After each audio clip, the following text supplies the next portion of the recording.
When you're doing service and installation training with FireEater, whether it's on e-learning or you are coming here to our facility to do the training together with us, it's necessary for you also to have the right tools for the job. And we have made a suitcase here with the necessary tools to do service and installation.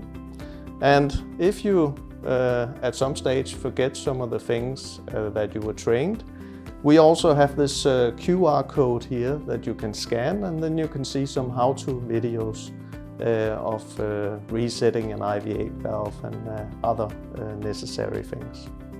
In this toolkit you get, of course, all the documentation, data sheets and certificates, and inside the box